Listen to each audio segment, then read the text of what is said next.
Hello everyone. So today I'll be talking about the different layers of the Earth based on chemical properties and physical properties, and also the differences between the oceanic crust and continental crust. Okay, so let's start off with the structure of the Earth based on chemical properties. So the structure goes crust, mantle, then core. So the crust is the upper portion, and if you think about an apple, you can actually think of the crust as the skin of the apple. It is a very thin portion of the earth, but it is actually where all essential life occurs, and everything that we do basically occurs on the crust. And there are actually two different types of crust: oceanic crust and continental crust. But I'll be talking a little bit about those later. So the crust is mainly made up of silicon and oxygen. So that is basically what composes the crust. Then comes the mantle, which is actually the largest portion of the Earth based chemically. And in this region, this is mainly made up of silicates, which are rich in magnesium and iron, and it's much denser than the crust.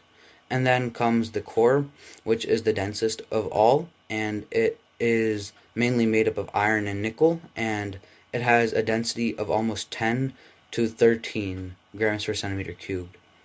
So those are the layers of the Earth chemically. So physically, these are basically these layers are based off of what how they react and basically um what structure they are, like ductile or brittle. So brittle just means that they are able to be broken, or ductile means that they can flow kind of. So ductile means like they're kind of like a jello, but they aren't like so brittle that they can break. So, for the layers of the Earth physically, it goes lithosphere, then asthenosphere, then mesospheric mantle, then comes the outer core, and then the inner core. So, the lithosphere is actually made up of the crust, and then if you think about the mantle, there is an upper portion, and then there's also a lower portion. So, in the upper portion, there's an upper half of that. So, the upper half of the upper region of the mantle plus the crust is what composes the lithosphere, and this is a brittle solid. Then, right below that, the lower half of the upper half of the asthenosphere is a ductile solid called the asthenosphere. So, in the asthenosphere, basically it can flow, but it is not liquid. It's not a liquid, it's still a solid. It's kind of like a jello or like a Play Doh kind of material. Then after that comes the mesosphere, which is kind of basically just the lower half of the mantle, and it's a very large region of the Earth. And it's a rigid, solid region, so that means that it's more brittle and like more held together than the asthenosphere because of the overlying pressure. Then there is the outer core, and this is actually a liquid. So the outer core of the Earth is a liquid, and the inner core of the Earth is actually a solid. So the inner core is solid due to the pressure overlying it, while the outer core is actually a liquid due to all the high temperatures.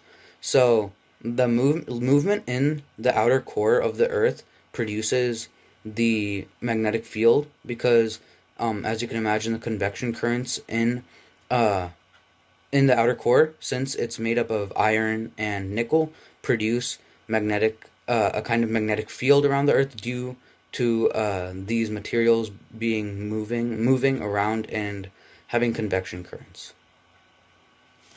So, as I said, there are actually more than one type of crust. There are continental crust and oceanic crust. So, continental crust is the crust that everyone is basically living on, while the oceanic crust is, as the name says, it's underneath the ocean. So, the ocean overlies the oceanic crust, and the continental crust is basically what all living humans are on. So the differences between continental crust and oceanic crust, there are many differences. So first off, the continental crust is mainly made up more of silicon-rich rock such as granite. So and the continental crust is more granitic, while the oceanic crust is less silicon-based. So it is made up of a basalt. It's made up of basalt, so it's a basaltic composition. So because of this, since it has less silica, this means that the basaltic rock is more denser because it is composed more of magnesium and heavier elements like these. Therefore, the oceanic crust is actually denser, while the continental crust is less dense. Also, continental crust is older than oceanic crust, and it's also thicker. So it reaches down farther into the lithosphere than does the oceanic crust. So the continental crust is older because oceanic crust actually cycles through a process where it's created in mid-ocean ridges and destroyed at trenches. So this is a reason why the oceanic crust kind of is formed in a cycle but also gets destroyed, while continental crust does not have a cycle like this. So it is basically just staying there for one portion. So that kind of just wraps it up. So continental crust is older, thinner, and it's composed of granitic rock.